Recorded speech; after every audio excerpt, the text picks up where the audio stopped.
All right. Hey, everybody. Welcome to the newest edition of Collector's Haven. I'm Mike Pingel. And in the house, yes, we have Jeremy, the Trill collector.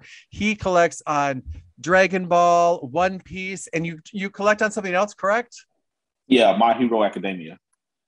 What? Okay. What are please excuse my collecting I don't know, stupid, but what are they all about? Okay, well, Dragon Ball, One Piece, and My Hero Academia are anime shows. And if you're unfamiliar with anime shows, they're pretty much Japanese action cartoons. Pretty much is what it is in a nutshell. And I collect figures from those various shows, pretty much. And what's the difference So between the shows? I mean, I was reading up on Dragon Ball, and it's I can't believe that they've made 20 feature films, four different yeah, series, and they basically said it was the highest grossing media franchise of all times. I mean, yeah. that's crazy.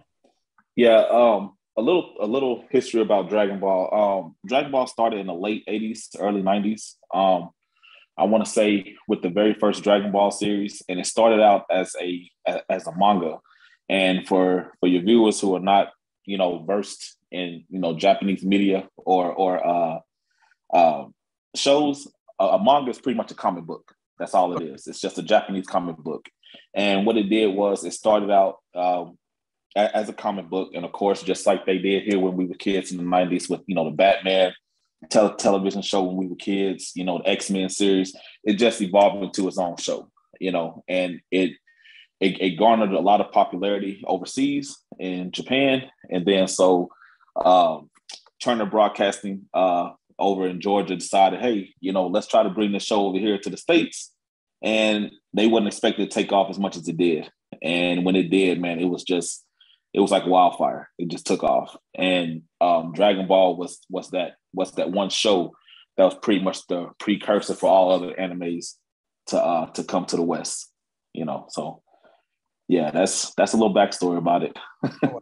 Oh wow! So did you Yeah, grow up watching it? I mean, yeah. I I grew up missed it. watching it. Oh, I'm sorry. I'm sorry. I grew up watching it by accident. Actually, I never forget. I was maybe 7 years old, and I was just flipping through the channels, and it was a Hispanic channel called Telemundo, Mhm. and they were playing this cartoon in Spanish, and I was like, man, I've never seen anything like that.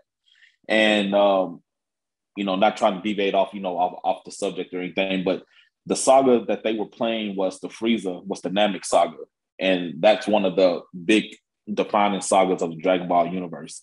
And me and my younger brother was just so enamored with it at the time because we never saw anything like that. We grew up watching Power Rangers, X-Men, stuff like that. And then when we see guys transforming, yellow hair, we see aliens fighting one another, guys shooting beams out their hands and all of that, that really enamored us, and ever since then, man, I've been a fan ever since. Wow. So were you watching it in Spanish before you found it in Yeah, English? I was just sitting there watching in Spanish. That's all. I mean, I didn't understand the words they were saying. And I had a buddy of mine. I never forget. He was a next door neighbor of mine. And I asked him. I said, "Hey, man, have you ever heard of this show called Dragon Ball Z?" And he was like, "Yeah, yeah, man. I watch it every Friday and Saturday night." And he told me, he was like, "Yeah, but the stuff they show here in the States, that's all old." He said, "Over in Mexico, we have everything new. Everything that you guys are getting now is stuff we've been seeing years ago." So he, long story short, he had like some VHS tapes of some Dragon Ball Z stuff that I just started watching in Spanish, and I Oh, just, wow.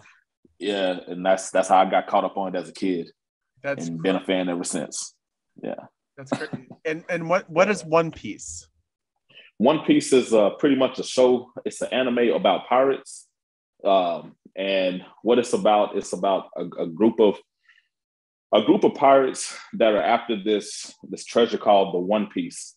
And what it is, it's just a collection of the most powerful pirates in that universe, in that particular anime's universe. And they decided to band together and put all of their most prized possessions some of their most strongest artifacts that they've collected while pillaging different nations, and they put it on this one island called the Main Line, and I mean the Grand Line, and the Grand Line is where the whole story of One Piece takes place. You know, it takes place of all these pirates trying to get to the Grand Line to get this one treasure. But I mean, it's one of the most popular animes, but it's also one of the most longest running animes. So it's like, I think it's like 1,300 episodes in that anime alone. So try to explain that, you know, it's one of the most, That's a really long marathon if you need to watch all of those. Oh yeah, most definitely. And the final thing you collect on is My Hero Academia. My Hero Academia is relatively new. I want to say it came out roughly about 2016, 2017. Okay. And it's pretty much about a kid named Deku.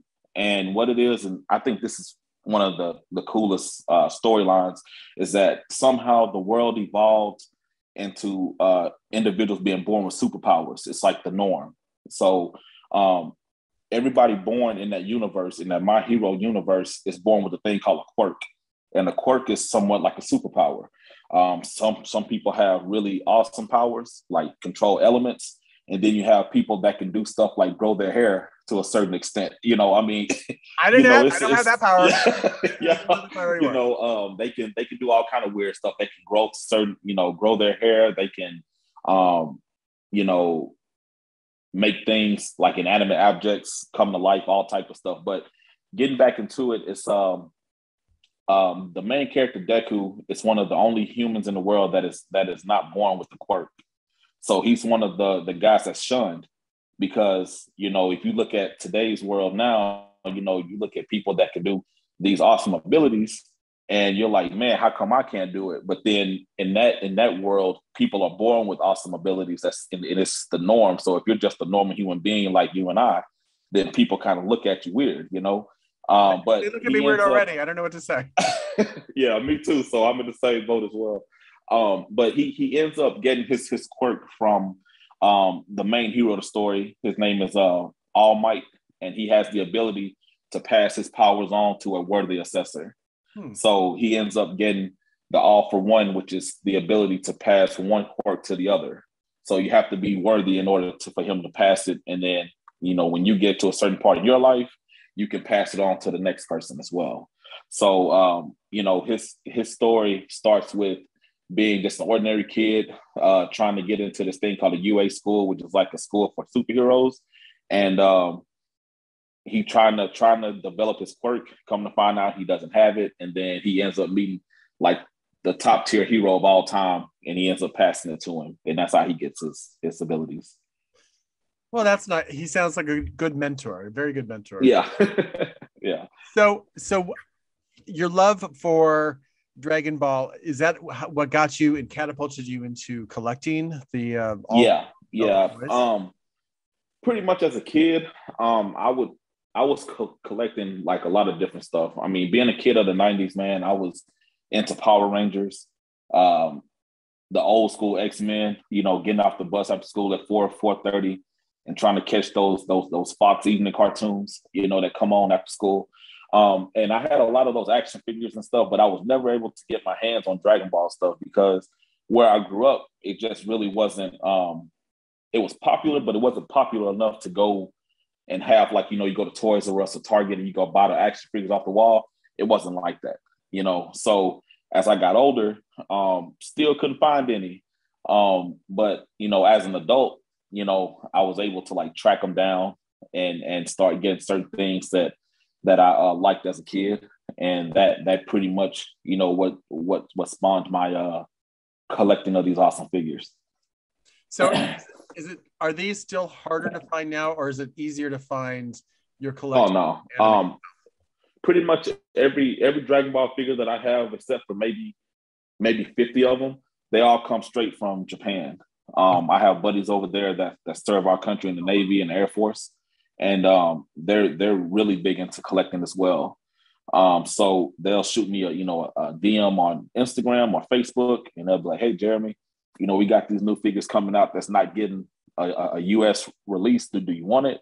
And I'm like, yeah, man, go ahead and send it. Oh, so that must be frustrating because they do a lot of release. From what I'm gathering, they do a lot of releases in Japan, but that doesn't even get here. That doesn't even get no. They and the big thing in Japan is a thing called a Kuji Lottery, and a Kuji Lottery is pretty much like maybe like a lottery here in the States. You go into a store like a family mart or a Lawson's in Japan, and they have these little tickets that you go and you buy, and you purchase however many tickets, and they have these lettered prizes, which are predominantly these figures here. It might be an A, B, or C prize. Whatever letter you pull after you rip the paper, if you get an A prize, then you get that figure. So yeah, and it's pretty much a gamble of what you get. And that's why it's so popular. And that's how I get these figures, is because, like I said, I have buddies over there that actually go and they participate in these lotteries.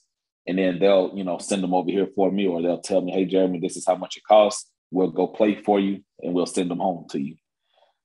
So yeah. So yeah, it's really big over there in Japan. Like, anime is pretty much the most dominant thing over there when it comes to media. So they have these every month. So my follow-up question with that is, do they do that for all the anime stuff, or just certain, like no really? It's pretty much Dragon Ball, One Piece, My Hero, Pokemon, Super Mario, like for Nintendo stuff over there.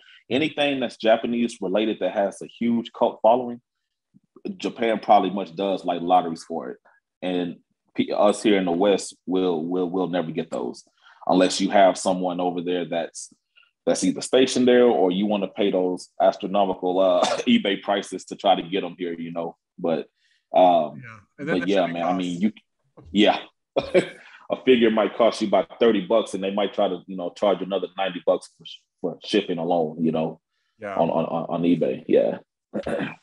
Wow. Glad you have people over there. That's amazing. I never knew that they had lotteries for stuff. I mean, I think it's horrible here in the States just to try to win something off of eBay half the time. Everybody with the snipes and that kind of stuff, and people most definitely trying, and then someone did that little snipe thing, I guess, and gets it for $1 more, and I'm like, oh! But I can only imagine every week I've been there before. Do a lottery. Yeah, I've been there, so I know all about that. Coming down to like the last 30 seconds, and someone just bids you $1. So I've been there. Yeah, people have those. So, how long have you been collecting? Has it been a long time, or has it been a shorter time since you've been an adult? Well, just to take my collecting serious, it's been since 2017, 2018. But as I stated prior, I've been collecting since I was a kid, just various stuff like, Marvel figures, Power Ranger stuff, Ninja Turtles, of course. But just as recently as of like 2017, 2018 is when I started collecting like seriously. The serious of the dragon and one. Okay, so let's start looking at some collections. Do you have your first piece that what was your first piece you ever got or that you loved? Well, and this piece here is actually like really expensive now. But this figure here, this is a Golden Ozaru Goku from Dragon Ball GT. This was one of my first pieces that I've ever got. I walked into an anime shop here in Houston, Texas, and I saw this thing, and I was like, man, I definitely need that. And didn't know at the time really what it was as far as just like figure-wise go. Like, I knew the character, but I didn't know, what it was, like who made it. So I just picked it up and brought it home, and I never forget, I took it out the box, and my wife was like, what is that? And I told her, and she was like, oh, okay. She was like, well, if that's what you want, then yeah, that's fine. But this figure here, man, was the one that really spawned my collection. This one right here. And this one here is probably, which I know for a fact will never go anywhere, because this one here has such a sentimental attachment to it. Absolutely. And now this one here has skyrocketed in price as well. So you wouldn't even be able to find it at a decent price anymore because of what it is. How much does it go for? Well, when I bought this piece, I bought it for like $89. But now, if you go on eBay, they're upwards of like $350 to $400 now, just for this. And if you do find it at that price, eBay is gonna like really charge you. Well, the seller's gonna charge you like an astronomical shipping fee because of how much it weighs and the box that it comes in. So you're probably looking about almost $450, $460 now just for this one piece. Wow. So yeah. Steal. You got to steal. Yeah. Is that your most prized possession that you have? One of them. But my most prized possession is this guy right here.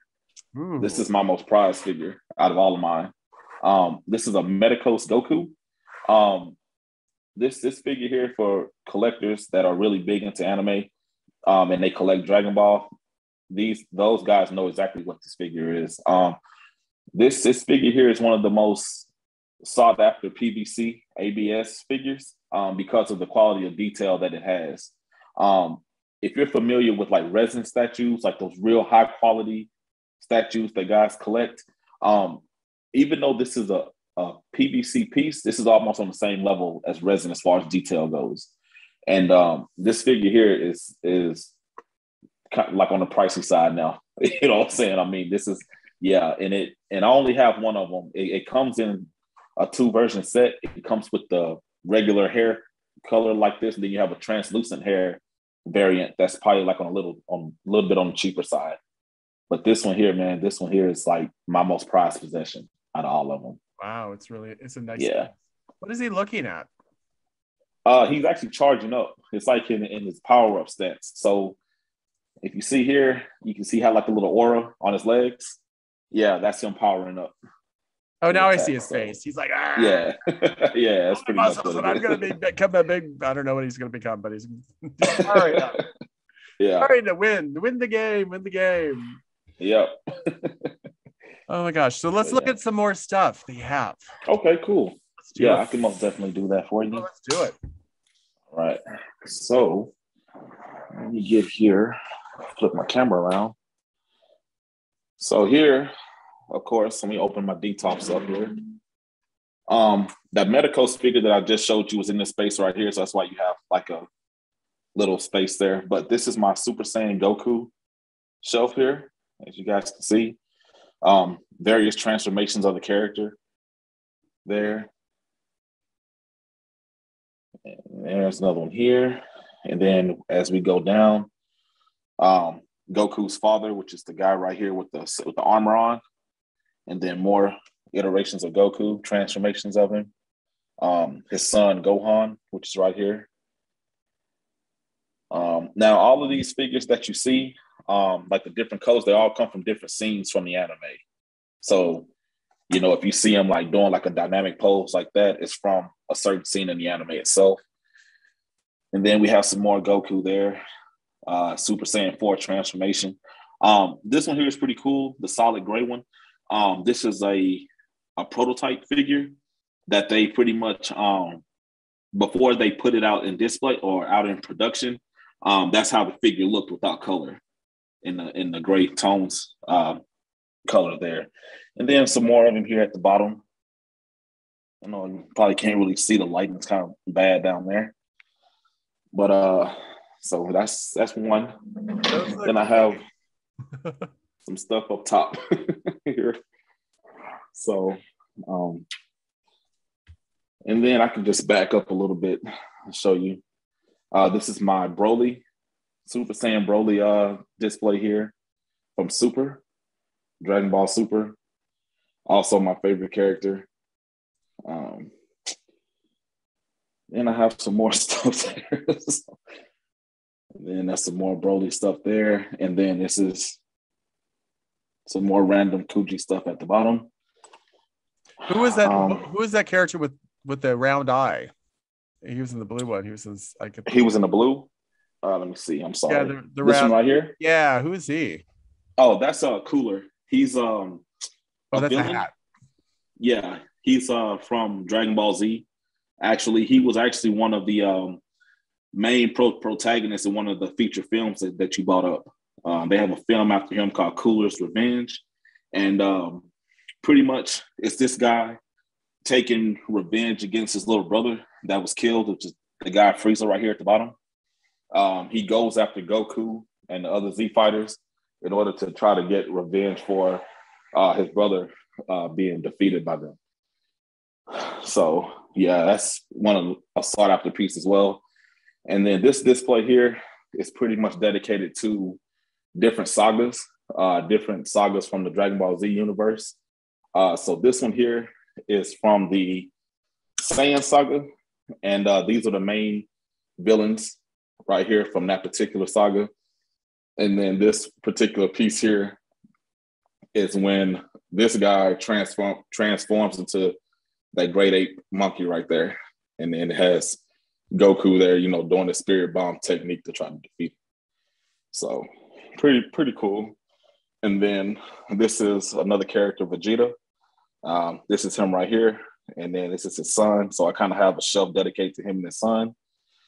And then this guy right here is pretty much what the whole Dragon Ball universe is centered around, Dragon Balls. So you collect 7 of these things right here. And the great dragon will go ahead and will grant you whatever wish that you ask for within his power. So if you gather all 7 of these things here, this little guy here can summon him and pretty much grant any wish that you want. Okay, because I was going to say he's the center of it, but the balls are. These things right here are the center of it. Yeah, I love it. I think he's so cute. He's so cute too. Oh yeah, he's actually he's one of the smallest figures that I have, but he's also one of the most expensive because he didn't get an overseas release until recently. Of course he didn't. Yeah. And then this is another one. This is another Trunks display that I have, another character. And this is just a bunch of random transformations. And Goku's master there, Master Roshi, his first trainer, besides his grandfather. And then up top, I have some more transformation stuff there. And then let me see. Then this is my fusion display, which is when Goku and another guy named Vegeta, when they fuse together, they turn into this one guy here. So 2 characters, they do this little dance, or they put these earrings on, and they turn into one character to kind of boost their power. So, this is pretty much that shelf dedicated to him. And then this is another one here with different Goku transformations, different villains that I have there. And then this is that guy again I was telling you about that dedicated to him. That's Gogeta. That's a fusion character there. And then this is another Goku shelf dedicated to his different transformations. Okay, so I have not a stupid question, but I have a question. With the color of their hairs, they're different color. Is that so which character is which? No, their different hair occurs when they transform. So they can transform into different levels of power. So if they have black hair, that's kind of like their base form, which is just like everyday walking around, regular guy. So if they can't defeat a villain or an opponent in their base form, they'll turn into a Super Saiyan, which is the guy with the yellow hair. And then if they need a little bit more power than that, then they'll transform into a Super Saiyan God, which is the guy with the blue hair. And that's relatively new. That's not anything from like the old Dragon Ball Z or anything. That's pretty much from the Super that came out in 2018. But yeah, the guys with the yellow hair, those are the guys that's like the staple of their transformations, being a Super Saiyan. So, and then up top, something new every day. And then up top, I have my One Piece figures. This is the Pirate King Gold D. Roger, one of the most powerful pirates in the One Piece universe. This guy right here, his name is Kaido, which is this guy. This is him here. This is Kaido. One of Kaido's abilities is that he can turn into a grand dragon on the whim. He's one of the most powerful characters in the universe as well.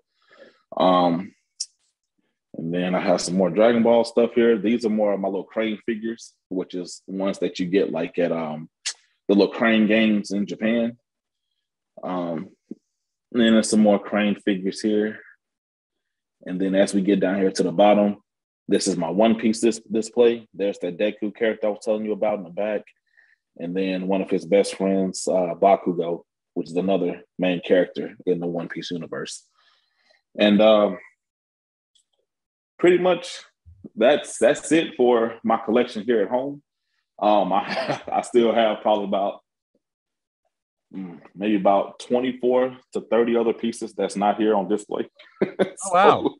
Yeah, ranging from Godzilla, like a huge Godzilla statue that I have, and other like classic anime stuff from back in the day. All right. Yeah. So what was the hardest one for you to find? Or are they all so hard to find? The hardest one that was the most difficult to find was this guy right here. This big one here. This one here came out in 2009, if I'm not mistaken. So you're looking at about 12, 13-year-old figure, and just trying to find one that's an authentic piece and that still has the box and at a decent price is pretty much impossible to find, unless you know someone overseas that can get it for you. But this one here, that's one of the most difficult pieces that I had to find was this one right here. And is that the most expensive one you have too, or is there something else for it? Yeah, pretty much. That's the most expensive one I have. That's here at home anyway. But yeah, that's the most expensive one. Yeah. Nice. Do you have any wacky stories about collecting? Oh, well, yeah, I can. Yeah, that's like a never-ending story, to be honest with you. Well, as I stated earlier, I get all of my figures from Japan. I want to say a good 90% come from overseas. So I have buddies that contact me, or I contact them when a new one's about to release. And now I say, hey man, this new such and such figure is coming out. Do you think you can get it? And they'll be like, yeah, man, I can get it for you. This and the third. Like, okay, cool. So I want to say within the past, I'm gonna say 2 weeks ago, they just had like a new figure release, and one of my buddies had texted me. He was like, "Hey, Jeremy, I got the entire figure set, man. Do you want it?" And I'm like, "Okay, man. How much is the set?" And he was like, "It's going for like $700." And I'm like, "Nah, man. I can't do that right now." What? And I'm like, "Can you break like the setup? Can you break them up in individual pieces, and I can get it like that?" And he was like, "Yeah, I can do that." So I tell him which ones I want, and he sets them aside. He ends up, boxing them up, sending them off. So I end up thinking about it. I said, okay, man, let me see if I can get this one figure that I want. This out of this entire set that came out last week, there's only one figure that I just absolutely needed. Yeah. And crazy another thing too is that this new set that's coming out will not be coming to the States at all. So I had to get this figure, right? Yeah. So I text him. I said, "Hey man, it's this Goku figure that everybody's talking about on Twitter and Facebook. Do you have it?" He was like, "Yeah." He said, "Man, I know a place to have like 60 of them right now." He said, "I'm finna head over there like as we speak right now." I said, "Okay, man, cool. Tell me how much it costs when you get there. I'll PayPal you the cash, and we're good." Soon as he gets there, he said like he left 2 hours, prior to him going back, completely sold out. They had nothing. They had none of the figures there. The only figure that they had there was the one that's getting released in the States.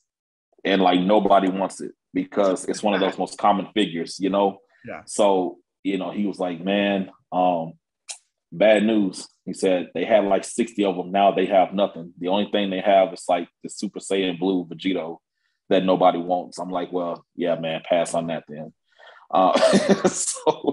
But yeah, I should have went with my gut on the first, on the first inkling to go ahead and pick it up. But, trying to be conservative and try to save money, I'm like, maybe I can wait on it, and then when I can finally get it, it's not there anymore. So, yeah, which happens quite frequently, actually. So, yeah.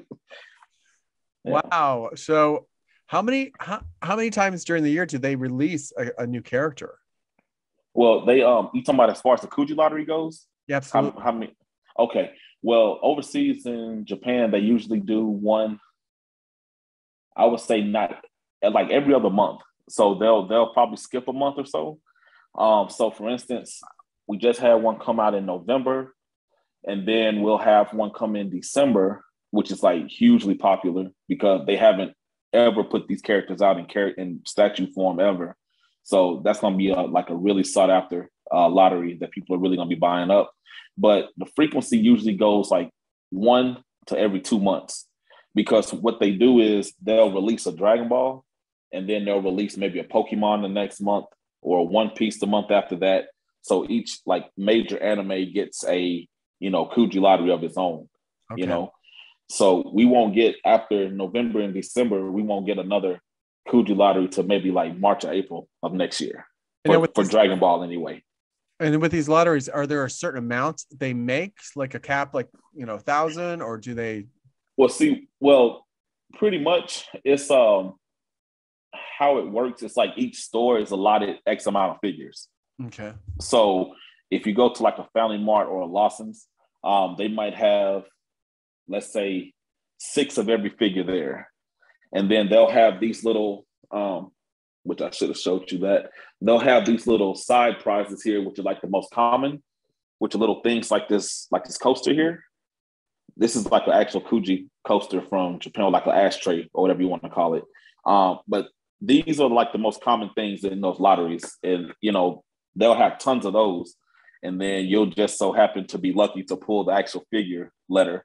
But each store might have like an allotted amount of figures there. So 6 of each figure maybe. And then if you don't make it there in time, somebody can either, pull the entire store in one pull what they have, or, you can be lucky and, still get what they have. Or I've also heard that certain stores will allow you to do a buyout for all the figures there. So if you go in there and they have, 40 or 50 figures there, if you want to be that guy, you go in there and buy all those figures out, then you most definitely can. Excellent. Have you ever been to Japan and did it in person? No, I haven't. Are you planning not to? at all. You'd have to go. Yeah, I was definitely talking to my wife about that, about taking my kids there, because I just want them to experience just the culture. But I would go just so I can, meet up with some of my buddies over there, for one, and secondly, to go over there and try to pull one of those Kujis myself and try to get those hard to find figures that we don't have here in the States. Yeah, that would be fun to actually go do it yourself. Oh yeah, most definitely. And win. Hopefully you'd win something, not just an ashtray. Yeah, not a coaster or anything. Yeah, because I hope not. Yeah, a lot of my buddies, once I get those figures, they send like hordes of different like posters and coasters and stuff, because they spend all day trying to go over there and pull for these figures, and they won nothing but these little side prizes, so they'll just give them to me for free, and which is cool. I'll just have them. I still have some in the box, that when I get my game room, I'm going to decorate my game room with my posters and stuff that I have from over there, so I don't mind sending that stuff here. That's good. So yeah. I have one more question. I'm so fascinated by this lottery thing. Do they pay? Is it like a lot? Like if you pull the number, it's like $1 for a ticket or something like that, and then you have to pay for the actual thing? No, what you do is it's just like a lottery ticket here in the States. If you go into a convenience store and you buy like a Mega Millions ticket, it might cost you about $1 or so, maybe $2. Yeah. And if you so happen to win $200 million off of it, then you won $200 million off of $2. Same concept. They might have a ticket over there for maybe about $2 or $3, and if you happen to win the most sought after prize, then you won it for a little bit of nothing. And speaking of that, not trying to deviate from the conversation, the Kujis are these things right here. This is a particular Kuji prize here. Once you pull every single figure from that particular lot, you get this one called a last prize. And the last prize is typically the most rare figure out of everything. And typically it's the most expensive. So this is the one that, you know, guys really try to pull and win, because those are typically the ones that they have a limited number of production for. So you might have, you know, 500 or 600 pieces made for this entire figure itself. So the guy selling them, you know, might charge you a little bit more to get it because of what it is, you know. So, but yeah, it's a whole thing over there, you know, and it's, you know, trying to explain it, you know, it's kind of confusing, but I find it fascinating. Yeah, me too. Because when I learned about it, I was like, so how does that work? I'm like, well, yeah. I get mad when I just go to Target and I can't find something that online says they have, and now it's sold out everywhere. I get mad about that. I could imagine buying $100 of tickets and maybe not getting anything. Yeah, that's how it go. And the only thing that you walk out with is $100 in coasters. That's you know, or posters or something, you know, which, you know, if you're like a good sport, then, you know, okay, cool. You know, I want some pretty cool graphic posters, but, you know, I'm really going in there for these figures, you know? Yeah. So, yeah. I don't think so. So do you, do you buy other collectibles on like eBay, and do you search those, or do you just do these things? eBay, sometimes, not as much. I try to stay with reputable sellers, guys that I know, you know, a lot of their things are the real deal.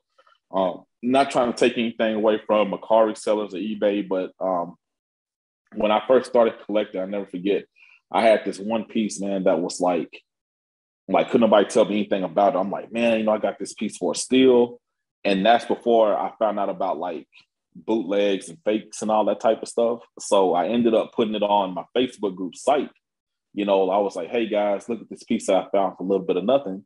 And a good friend of mine, like, messaged me on Facebook, and he was like, I'm sorry to tell you, man, you know, did you buy that from somebody in Houston? I was like, no, I got it from a guy in California. He was like, sorry to tell you, man, you know, but he got you. That's not the real deal. So I try to stay away from eBay and places like that, you know, and just try to stick with, you know, reputable guys that I know that can really, you know, give me the real thing. Yeah, so absolutely. What do you love most about collecting? One of the things that I really love about it is like getting a new package when I get home from work, and I try to. I know my wife is gonna kill me though, but once I pull into my driveway, I try to look at my doorstep and be like, oh, okay, you know, I got a package here, you know, and you know, but 9 out of 10, she probably already saw it before I did, you know, and but opening that package up, it's like Christmas morning, man. You know, as an adult, you open it up, you're like, okay, cool, you know, this is awesome. Can't wait to show it on my Instagram, do a review about it on my YouTube channel. And then the hard part after that is where I'm gonna put it at now, because I'm out of space. You know, I don't have any more. You know, I don't have any more space for it now. So I see a lot of room on the ceiling there. You could do like drop. There's a lot. Yeah. There's a lot of space to be utilized in there. Trust me. Oh yeah. I can see. Just gonna go to designer, have them come in and do something for you. Oh yeah. Most definitely. Is there an item that you're desperately looking for or hoping that's going to come out? Yeah, actually, me and my buddies were talking about it last night in our Facebook message group. There's this character that we all desperately want, and his name is Raditz. He's Goku's older brother. You mean this? And he? No, I'm kidding. Yeah, you did, man. You had that figure. I have to DM you after the show. But yeah, this particular figure has not had a like a Kuji Lottery release or anything. It's only had one figure that was made by a different manufacturer, and it's maybe 4 to 5 inches tall. And this thing is like crazy expensive for the size of the figure that it is, because we just don't have one. So hopefully, you know, within the year of 2022, you know, Ichiban Kuji and the Kuji Lottery Commission will go ahead and, you know, release that character, you know, in these scale figures that I have here. And why do you think they have not? Maybe because they haven't garnered like enough votes or popularity for the figure. Oh, wait. One thing. There's a popularity. They need to be Oh yeah. popular. Oh yeah. It has to be like a fan request, or it's based off of how like a figure sells during a Kuji lottery. Okay. So a lot of complaints that we're getting now in the community is that they're putting out the same character almost every other month. And they're like, okay, we don't need any more Goku characters. We don't need any more Broly's. Don't need any more so-and-sos. We've oversaturated the market with that. Give us more characters from these different sagas, and which maybe coming in March, they're finally listening to the community and they're going back to like the 70s and 80s with Dragon Ball and giving us characters from that, which I think is really awesome. That's awesome that the community is saying, no, we don't want this stuff anymore. We want other things. And that's listening to you guys. That's amazing. So, which I think is pretty cool. That's amazing. Well, that's it's nice to hear that they're like, okay, we're hearing you. We're going to do it. Yeah. It's a nice thing. Yeah. How much do you think your whole collection's worth? We don't I said, just the ones that's here at home, possibly just whisper. I might say about I might say roughly about 10 or 15 grand. Yeah.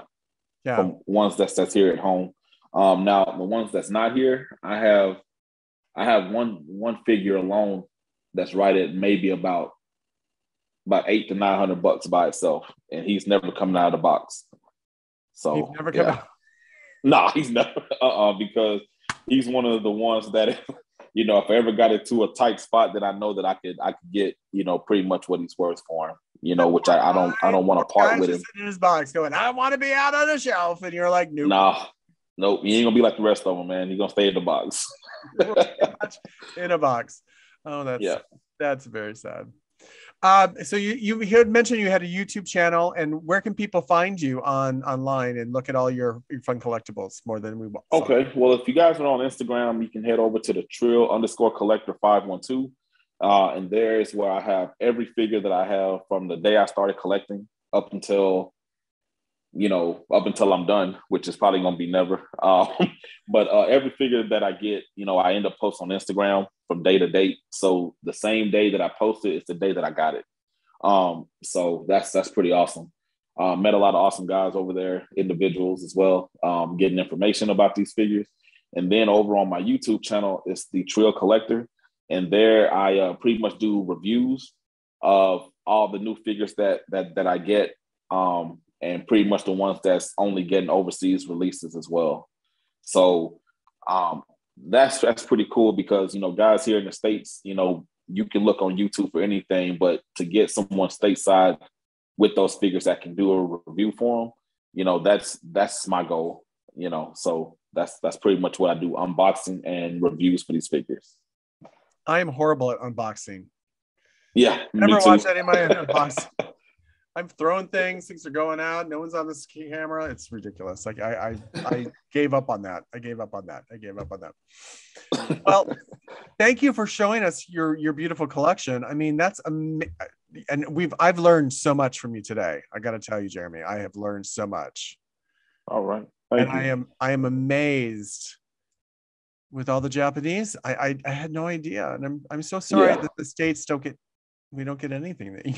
Nah, we don't get anything like that. And that's one thing that I wish that we would, but at the same time, I kind of wish we don't, because then that kind of, it doesn't make the hunt fun anymore. If we can just, go to a 7-Eleven or a Valero or whatever and, go and get a ticket and, hey, I got it.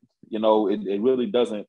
It takes the thrill out of it, if we were to have something like that here, so yeah, kind of on the fence with that one. The hunt is probably one of the number one funnest things. Goodness. That fans like to do, collectors like to do, is go out and hunt and go to. I mean, I love going to thrift stores and estate sales and all those kind of wacky places. And picking up something fun. And, you know, I collect on Charlie's Angels. So sometimes I'll find a Charlie's Angels, but it's far and few between now. No one makes it anymore. So, but it looks like yours will never end. Your collecting will never end. They will. No, I probably won't. No, I don't see it ending anytime soon, to be honest with you. Yeah. Oh, you must be really good at budgeting money. Yeah. I can say that. Thank you. I mean, I take that as a compliment. I mean, but if I was to hand this phone over to my wife, I think she'll probably beg to differ on that. Okay, yeah. But at least, you know, you have a month and then 2 months off, then a month and 2 months. Oh yeah. So at least they're giving you some time to breathe. Oh yeah, yeah, most definitely. That's crazy. And with this stuff in Japan, do they have a website that they show everything that's coming out, or do they... Yeah, pretty much you can head over to like Twitter, and you can type in Band Presto, which is their distribution page, or you can type in at the search bar on Twitter Ichiban Kuji Lottery, and I mean they'll bring up everything that they have up until, you know, maybe like 2022 of next year. I think we're only getting like one set in March, and that's the Dragon Ball, and that's pretty much you know, it for the lotteries as far as we can look into as of right now. But yeah, you can go over there. They'll have release dates for everything. They'll have how much it's typically going to cost overseas. If it's going to get a US or a European release, it'll tell you the actual date and the day that it'll release here in the States. So that's you know, a pretty awesome tool for collectors that collect stuff that like I do. If you're interested to go over there and look at those figures and see, you know, on the release days of when they're going to come out and what they're going to announce. Yeah, so that's amazing. That's the whole world I didn't even know existed with this stuff, with collecting. Yeah. Yep. That was crazy though. Yeah, it is. But that's fantastic. Anything else you want to show us that you have that you didn't know? You it all? We've seen it all. We've seen it all. Oh yeah. You saw everything here at home. Yeah. I love it. If it's not at home, where is it? Some of them I have at my brother's house, which is like a lot of them are over there just because of space constraints. Okay. So I have like a Ichiban Kuji Godzilla from the Kong versus Godzilla movie that just came out recently over the summer, and that's one of my prized possessions as well. But I don't have him here at the moment. But yeah, I mean, I have tons of stuff that's not here. So how much just because of space constraints? As of right now, it's, you know, it's just, you know, it's that brotherly discount, you know. That's very nice of him. My mother would die. Yeah. Brought Charlie's Angel stuff to her house. She would be like, "Get that out of here! If you don't, I'm selling it at a yard sale." Yeah, but see, I mean, but with my brother, he's a collector as well. He collects Marvel Funko Pops. So that's great. Yeah.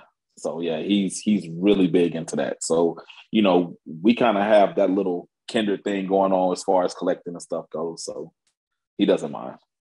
Do you go out with him going shopping? Oh yeah, we go to different cons that we have here in Texas. We go to Kamehameha Con is another one that we have in Dallas. Comic Palooza is another one, which is like one of like the biggest comic conventions here in the state of Texas. And we pretty much go on hunts there. You know, I go look for anime stuff that I don't have, and then he'll go to like those ultra rare signed Funko Pops from like Chris Evans and Scarlett Johansson. I mean, he has all type of stuff, man. I mean, things that I can't even like imagine like getting that's actually signed by these people. You know, he's a huge Marvel fan. So, you know, that's one of the things that me and my younger brother bond on is, you know, going to these cons and these conventions and, you know, just enjoying the hunt, you know, for these rare items. That's nice. It's a brother bonding thing to go do. That's a nice thing to do. Most definitely. Nice too. Well, thank you so much for your time. I appreciate and showing your amazing collection today, Jeremy. It's Thank you. Thank you for having me on. It was a pleasure. And I really enjoyed talking to you about it. I want blue hair or black hair, whatever. Yeah. With the spiky hair. Actually, I want the muscles that they have. Oh my gosh. I mean, oh yeah. Yeah, I wish I could work out like that and have the tenacity that these guys have. Dragon Ball people are very fit. They're very, very fit people. Oh yeah, most definitely. Well, thank you so Yeah. much for sharing your collection. I appreciate it. And thank you Thank you. everybody out Thank you for there. having me on. Absolutely. Thank you everybody out there for watching us. Please share us, like us, send us comments if you have, something that he's looking for. Reach out because I'm sure Oh he's, yeah. long as it's not a ripoff on people. Yeah. Long as, long as it's not. Yeah. I'm sure you can tell by the hair, right? Is that if it's a repo? It's a repo. It's a repo hair. Yeah. Thanks for joining Yes, me. sir.